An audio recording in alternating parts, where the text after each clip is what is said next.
Oh, welcome. This is your boy, the host with the most, but humble. I do mean humble. Dino Stradamus, aka Derek, and I'm here, of course, on a Thursday to give you the hungry, happy, healthy people here at Wrestle Cram. Of course, the podcast. This is episode real. This is real. Episode 21. I've apparently yesterday was episode 20. Sometimes I get my numbers all screwed up, and it happens. It's a grown-up thing. I'm not gonna say a senior moment. I just, probably messed up on the numbers when it came to everything. That's why I put everything directly into a playlist to make sure I am on point. And apparently I was not. So, but this is episode 21. 21, real 21. If you're watching it today, you're watching it tomorrow, you're watching it next week. I truly do thank you from the bottom of my heart to the depths of my loins. I truly do thank you. Without you guys, it truly wouldn't be me. I am humbled every single time that I do this and whatnot. Thank you so much for allowing me to be a part of the show. Thank you so much. Allowing me to be a part of the show. Allow you to be a part of the show. Allow everybody to be a part of the show. Don't forget, you will get, of course, Axe Wrestle Cram tomorrow. Also, do not forget that we do have the Wrestle Cram Facebook group there, the Super Club, Wrestle Cram Super Club. Don't forget about that as well. What else do I have on the 28th? I mean, we have a lot. We don't have a lot of pay-per-views coming up. That's going to be at the end of the month that I'm going to be critiquing, of course, Battleground, and I'll be critiquing. What else I'll be doing? Clash of Champions, and I will also be doing, of course, Double or Nothing. Those three I am going to be taking care of, but those are all at the end of the month. Today we're going to be talking about AEW and Warner Brothers Discovery. They're going to announce their new deal. That's going to be, I think, today, as a matter of fact. Is it today? No, it'll be on the 17th. And also we're going to talk about, of course, AEW Dynamite, and we're going to talk about a little bit of your boy and his weight loss or whatnot. We're going to talk about that. So don't forget to like, share, and subscribe, you guys. Like, share, and subscribe. All right? Don't forget about those, okay? So AEW, Warner Brothers Discovery, to announce new TV deal rights. That's going to be on May 7th. This is from WrestleZone.com, WrestleZone.com. Don't forget to go check them out as well. I love them to death. Get a lot of my stories from them. So WrestleZone, I love y'all to death. All Elite Wrestling is reportedly said to make a major announcement in the near future. Dave Meltzer of the Wrestling Observer report that AEW Warner Brothers Discovery will announce new TV deal at Warner Brothers up front in New York on May 17th. Meltzer, the TV rights deal is previously reported, of course, with AEW Collision show will be announced in the event. Andrew Zarian of the Batman podcast previously reported that the new deal will give Warner Brothers Discovery exclusive rights with AEW, the Ring of Honor programming, the in-ring programming. As a result, AEW ended the Dark and in Elevation YouTube shows, which is a smart, great move. Zarian and Meltzer noted that the deal does not include Ring of Honor programming. Very interesting. Specific details, including the dollar amount of the new deal, are currently unclear. Interesting. I want to see what's going on with that. That looks very fun. Now, what I've been hearing is that like I got somebody that's giving me feed. No, what I've been hearing is that this is I may be wrong, but I'm hearing that this is a $1 billion deal with Warner Brothers Discovery. That's what I'm hearing. So that's another great move by AEW and Tony Khan. This other show, this Collision show, will be a huge thing, of course, with the likes of, now we only know about two people or whatnot. We know that, of course, CM Punk is going to be on there, and Chris Jericho is going to be on there as well. So we are getting a light brand split due to the fact that the Young Bucks just don't want to play nice with people. So it's okay. That's okay. We'll figure it out when we get there, when we get to that road. What more can we say? Because we're still waiting on the WWE TV rights deal. We're waiting on that. So we'll see what happens with the situation with the WWE. But great job. Another beautiful announcement that is going to happen with AEW. What in the comments? What do you think? What do you think? Do you think that's a good thing that they have now? They have TV rights. We know exactly where they're going to be. We don't even know how long they're going to be, but it's probably another, give or take three to 6 year collaboration. Also, the thing is that Ring of Honor is not on this, is not in this conversation. And the reason why is because they don't have a TV show. They're still on the streaming side where Tony Khan, I think, completely owns that. So we'll see what happens. Much love to Tony Khan over there at AEW for doing a great job with discussing and dealing with Warner Brothers Discovery. They still owe me a freaking Batgirl movie. You owe me a Batgirl movie, Warner Brothers Discovery. I'm sorry, you do. Anyway, let's get with AEW Dynamite. I thought it was a pretty interesting show, very fun show, but it is some things that I am going to talk about. Now, we are not going to be as negative. We're not going to be negative Nancy's here, but we are going to critique it the way it's supposed to be critiqued. Now, when it comes to Tony Khan as a businessman, I respect him times 12. He is a great businessman. Hands down, a very great businessman with wrestling in his heart and in his blood. He is a true visionary when it comes to trying to build something from the ground up. But once again, there is so much bad stuff that's going on in the AEW theatricals. It's so much drama and craziness, and just it gets to a point that you scratch your head like, do I watch this? Once again, there are some really fun stuff that happened on the show. I will say that. But once again, the booking is just not making any sense. A lot of it is like just head scratching, and it's like, okay, cool, gotcha. So, first and foremost, we got a double Jeopardy match. I've never heard of this match before. This is between Claudio Castagnoli and Rey Fenix. Now, with this match consists of, if Rey Fenix gets the win, he gets a shot at the Ring of Honor World Championship. But if Claudio Castagnoli wins, he will get a shot with a opponent of his choosing for the tag titles. That's going to be Rey Fenix and Serpentica. It'll be those two. Convoluted, a lot of stuff that's going on with that. It's called a double Jeopardy. I've never heard of that before. So, but anyway, it was a very decent match. I enjoyed this match a lot. Probably the second best match of the card. Claudio, he was really fun. I thought it was fun.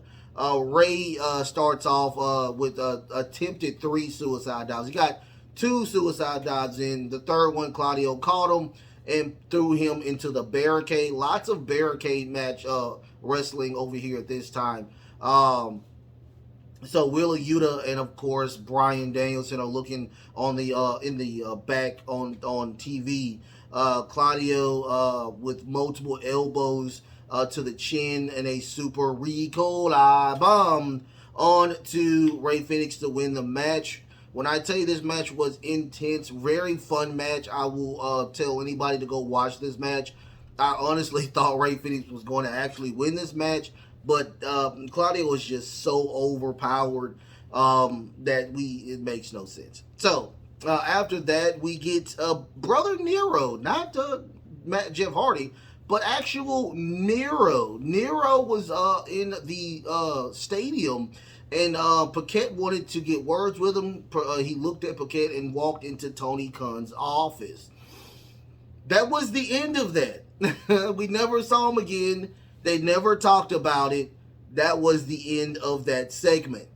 Once again, Nero has been cleared to wrestle for a very long time.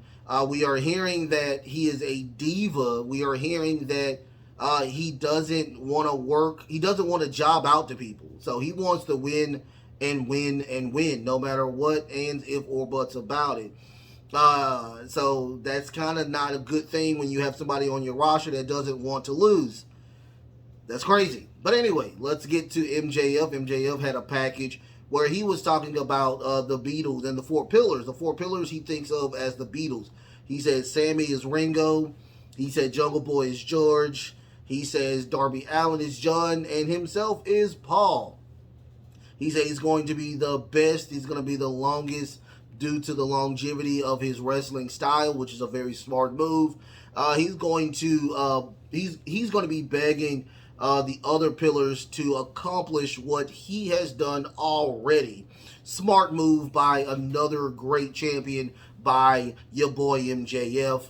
He also named the people that he has defeated, including CM Punk. He includes CM Punk. We actually got video of CM Punk. He's talking about CM Punk. I'm like, oh my god, he's coming back. He's coming back. Yes. So, you know, I was very happy about that. He was talking about Chris Jericho. He was talking about Bryan Danielson. He was talking about Chris Jericho. He talked about a lot of people that he has successfully defeated. So we'll see about that. Okay, I was happy about that situation. After that, we get a FDR in-ring promo where they were guessing trying to apologize to Mark Briscoe, and then they were going to accept the match between Jeff Jarrett and Jay Lethal. Before they could do that, they wanted Mark Briscoe to come out. But before they came out, we got Jeff Jarrett, Satnam Singh, Sanjay Dutt, and Jeff Jarrett. They came out. They were saying, are you going to accept the match at Double or Nothing? And that's where the communication breaks down. Out comes Mark Briscoe. Mark Briscoe comes out with it looked like he had Tito's, some vodka with him. And he announced with the name of Tony Khan, of course, that the match will go on at Double or Nothing, and he, Mark Briscoe, will be the guest referee for this said match. So he said, everybody, let's drink on it. Sanjay Dutt spits vodka in the face and the eyes of Dax, and that's where the breakdown happens. So he's still blind. Mark Briscoe gets Dax is trying to feel for people. He feels a person and he does a beautiful sit down pile driver onto Briscoe, not knowing that was Briscoe. So that's where the breakdown happens. They grab Briscoe, they take him to the back. So we will see what happens with that situation at Double or Nothing. Right now, we only have 2 matches on the card as of right now. The 28th is right around the corner. So we only have that match and the pillar match that have officially been announced.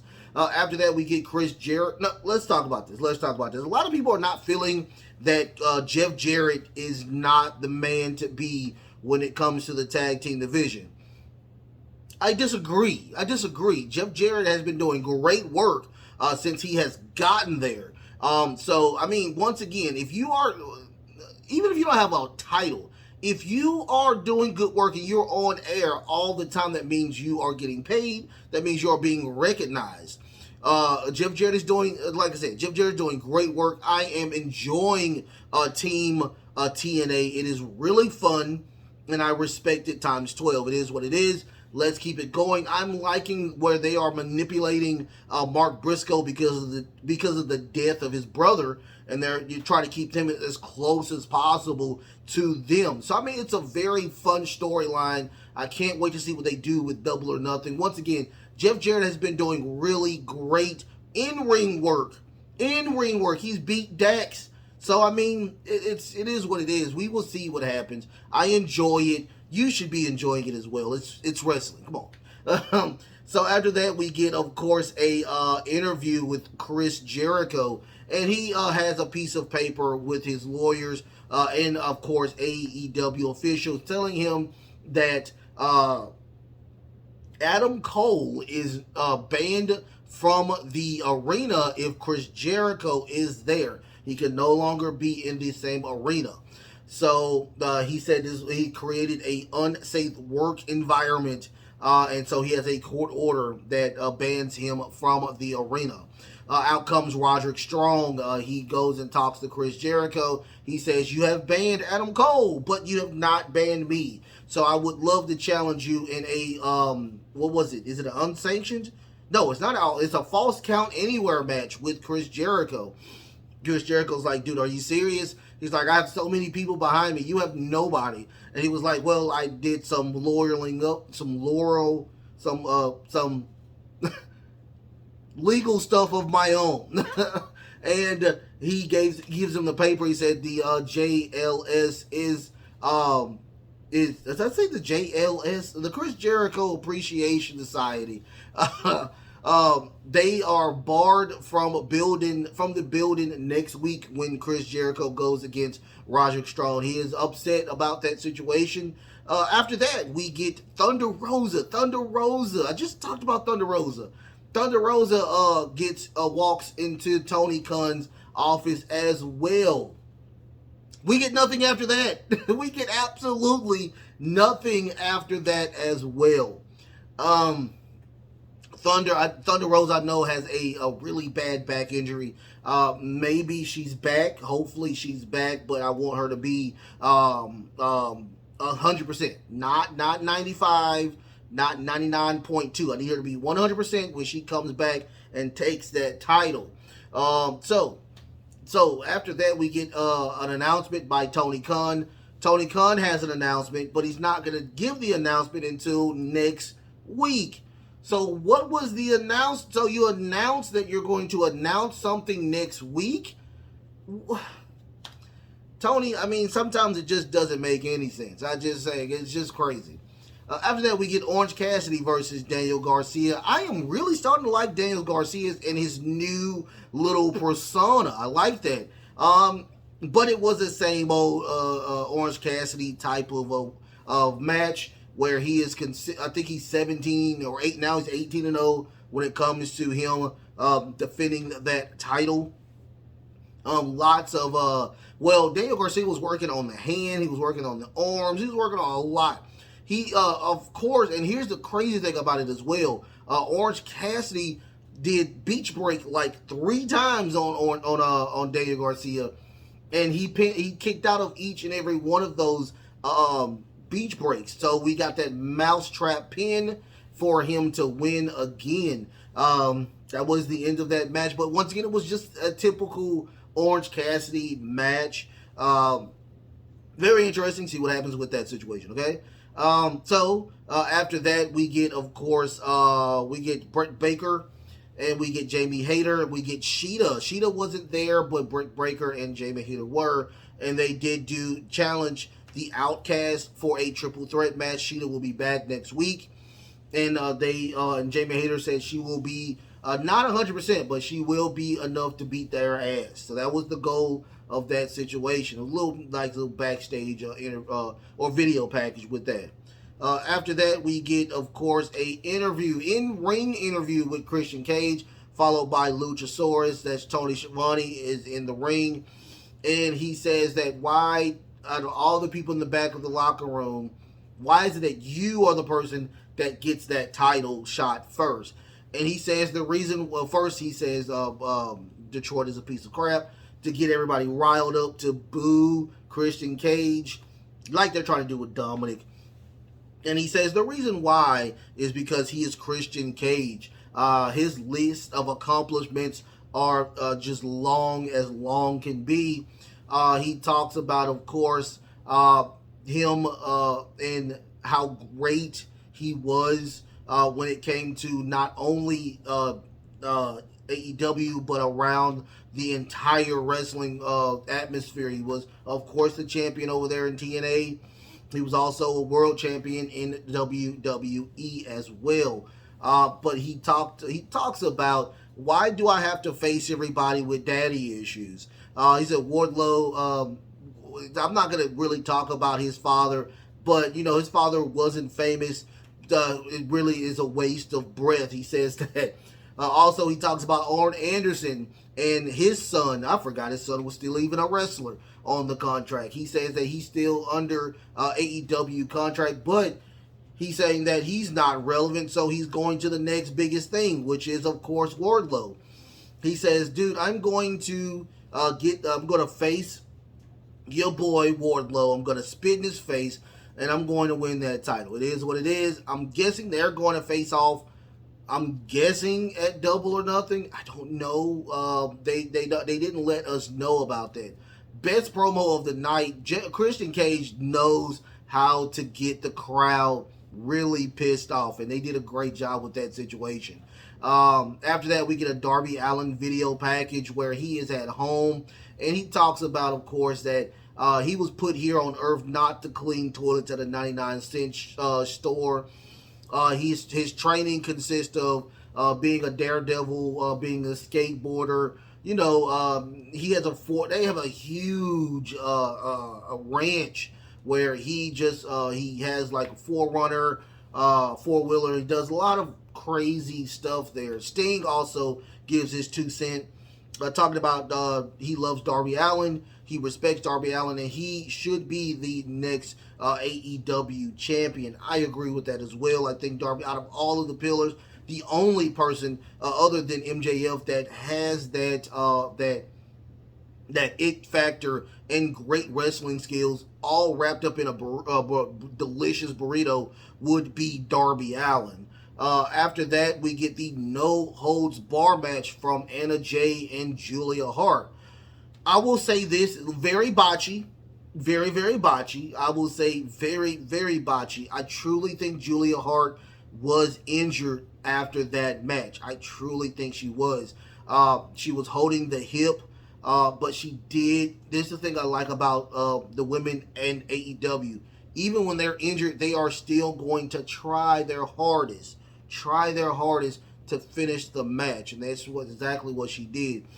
So we get an angle where on the outside, Julia grabs a whole bunch of chairs and puts them on the ground. She's going to attack Anna Jay, but Anna Jay does a reverse jaded and on her back, throwing Julia head first into the steel chairs or whatnot. They try to build that back up again. They don't do it because they got the chairs a little bit further out the way. But Julie does a superplex off the top rope, and the submission hold, the heartless submission hold, Julia Hart taps out. That was the end of that. I think they tried to get that match over with because she was in a lot of pain.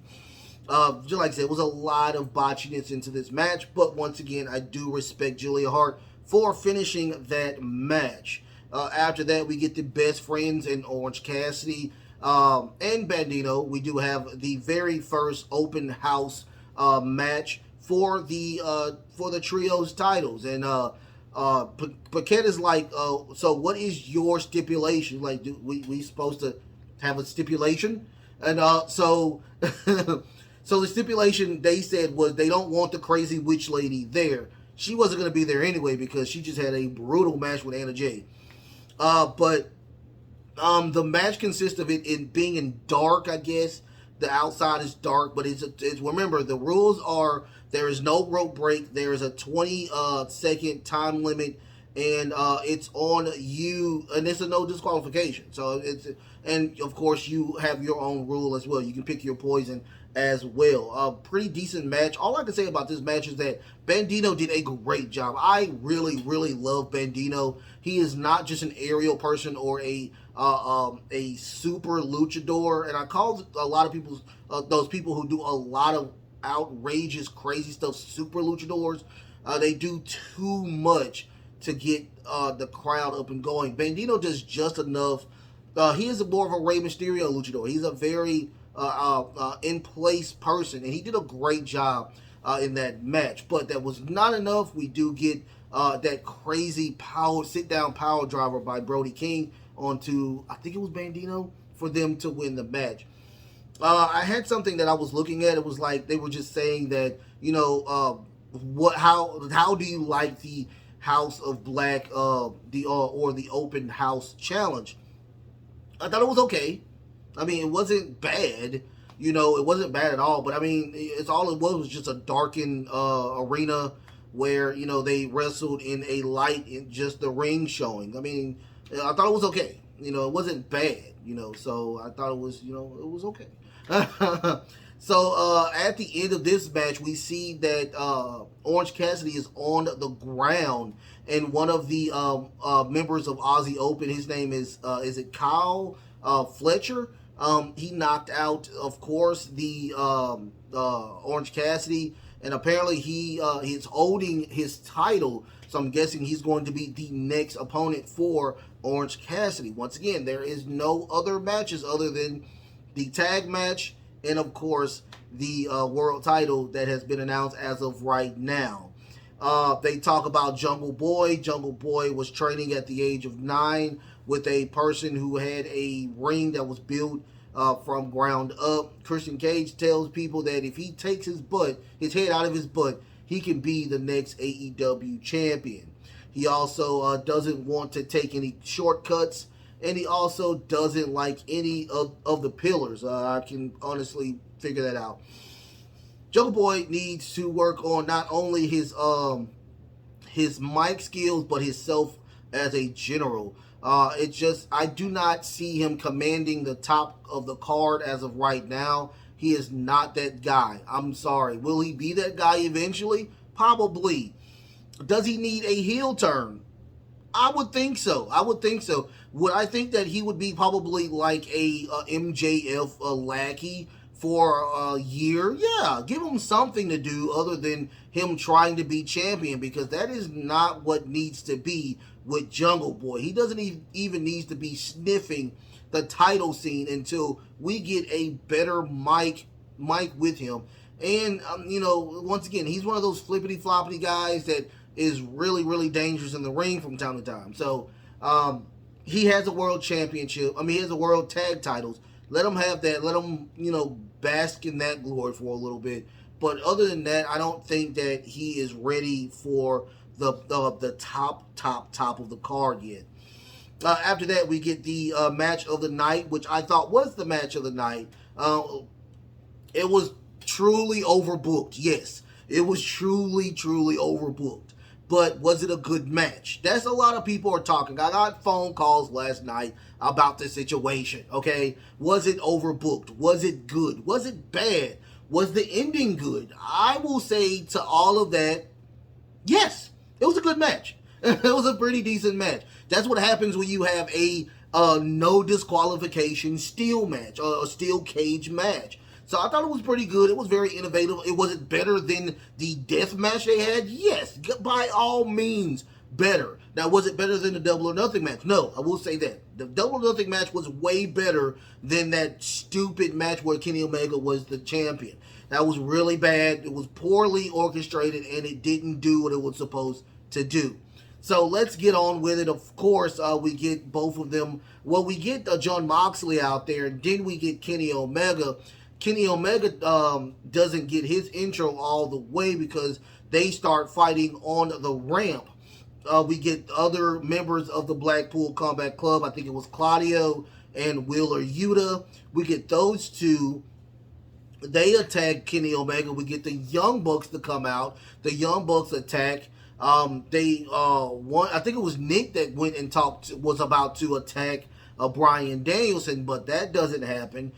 He turns around, jumps off of the ramp area into the outside where the fans are. Well, not the fans are because it's kind of gated off, but that little space right there between the ramp and the barricade. Finally, we get Kenny Omega and Jon Moxley in the ring. after all of that, Kenny Omega pulls out a barbed wire covered chair, does a lot of crazy moves with that chair. John Moxley throws in he attacks with, of course, the barbed wire chair. He kisses the camera with his bloody face. John Moxley destroys the top rope, choking Kenny Omega with the top rope, attacking him with the turnbuckle. John Moxley pulls out a bag of glass. He tries to attempt to put a power driver, I think it was, on him. That didn't happen. John Moxley gets a sleeper hold onto Kenny Omega, and Kenny Omega powers out, throwing John Moxley into the glass. Kenny Omega delivers a V-trigger onto your boy John Moxley, breaking the cage. They're outside. It looks like Kenny Omega's leg got caught in the bottom part of the cage. It was once again, it was very overbooked. Was it good? I thought it was very good. Once again, that was John Moxley grabs a screwdriver and attempted to stab the top of the head of Kenny Omega, but Don Callis grabs the screwdriver, giving the opportunity for Kenny Omega to put the one-winged angel onto. I love that move. That's a beautiful move. The one-winged angel onto John Moxley. But Don Callis attacks Kenny Omega with the screwdriver, giving John Moxley the win. John Moxley leaves, and Don Callis is about to attack him again, but he doesn't. He just kisses him and throws him on the ground. And that was the end of that. When I tell you that was a great match, probably the match other than the Trick Williams and Braun Breaker match, this was probably my match of the week as of right now. Great job, overbooking, but they did a great job with that. Then we fade to black. It was a very fun show. Very fun show. But once again, there are some things on there that is just not making any sense. I'm guessing they were stretching for time, where you see Miro, you see Thunder Rosa, you get, where he talks about an announcement that he's not going to tell us about the announcement until next week. So, it's just some really weird stuff that I just think about. From that, let's talk about, of course, my update on my weight loss journey, of course. I'm doing okay. I haven't weighed myself in 2 weeks, so I'm just waiting. I should do it every. To me, I think I should do it weekly. I will give you a weight to next week or whatnot. But I am now officially taking in vegetables every single day now, and with that, I'm doing like a V8 every single day. A lot of people don't like V8s, and we're not talking about the juice V8. We're talking about the actual vegetable juice, which I think is cold pizza. I love cold pizza, so I think it was pretty good. Also, I do a protein shake in the morning. I do my protein shakes in the morning. I don't eat anything heavy until probably lunch or dinner. And I have kind of went away from working out, but I'm getting back into the gym. I'm trying to get a schedule where after I get done doing the show, which I do in the mornings, I can go to the gym at night. And once again, my programming is all recorded, so I can just do that. My job isn't a lot of when it comes to heavy lifting, so it's a great thing with me just going to the gym. It's just I have to have the commitment to do it, and I usually don't have the commitment. I'm fat and lazy, you guys. I mean, it is what it is. I'm trying to find some type of I'm trying to find the schedule. I'm trying to get the courage to actually go on a regular basis. Your boy has 2 different gym memberships, and it's just I just don't have the chutzpah to do it. And once again, I have a friend that does it. He looks awesome. He is jacked from head to toe, and he tells me it's in his schedule. If he doesn't go to work, he doesn't go to the gym. So that's how it works. And we have to go to work to work. So I'm trying to get there. I'm trying to get there, you guys. I can tell you now that the diet part is getting there. I'm getting there. successfully. I'm taking a lot of the Little Debbie's and snack cakes and candies and cookies out of my diet altogether.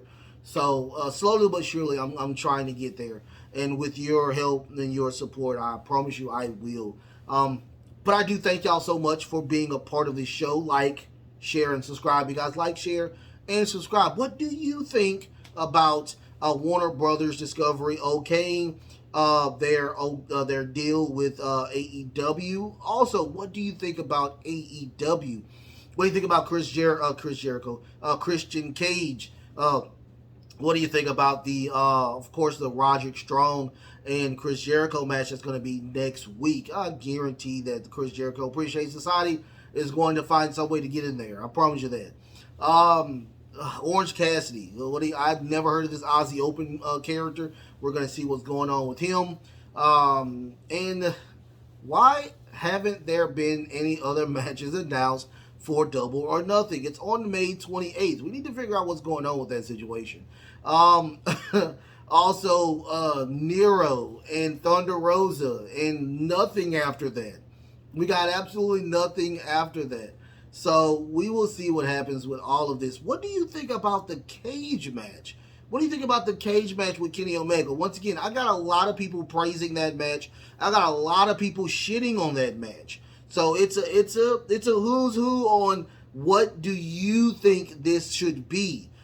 Once again, I think it's a very overbooked match, but it was a very fun match. Now, do I compare it to Bad Bunny? No, of course I don't compare it to Bad Bunny and Damian Priest. That match is going to be an instant classic.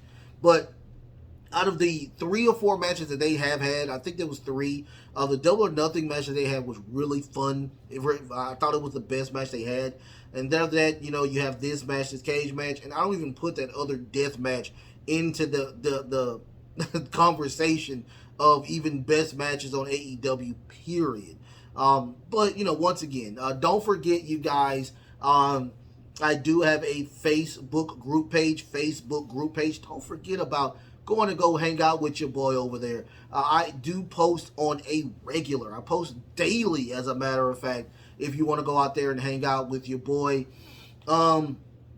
Also, next, after I think I'm going to do it Saturday. It may be Sunday, but it is called the Wrestle Cram Weekend Edition, where I do talk about, of course, SmackDown and Rampage. I do talk about those two. They may be on now Sundays because we will do probably we'll put Collision in there as well. Probably not even doing any news now since we have Collision on Saturdays.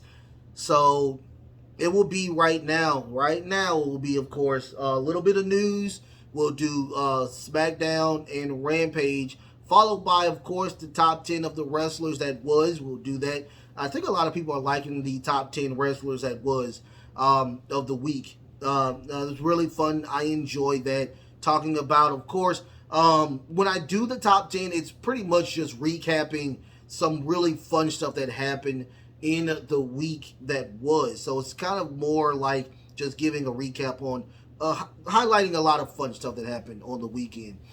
Also, don't forget, on Sundays, that's when I post the brand new feed for the Axe Wrestle Cram show, which you will get. You will get, of course, on Friday, which is, I think, tomorrow. You'll get that tomorrow, okay? So you will get that fun stuff tomorrow, okay? Don't forget, once again, like, share, and subscribe. Like, share, and subscribe. The best is truly yet to come. The best is truly yet to come. Until next time.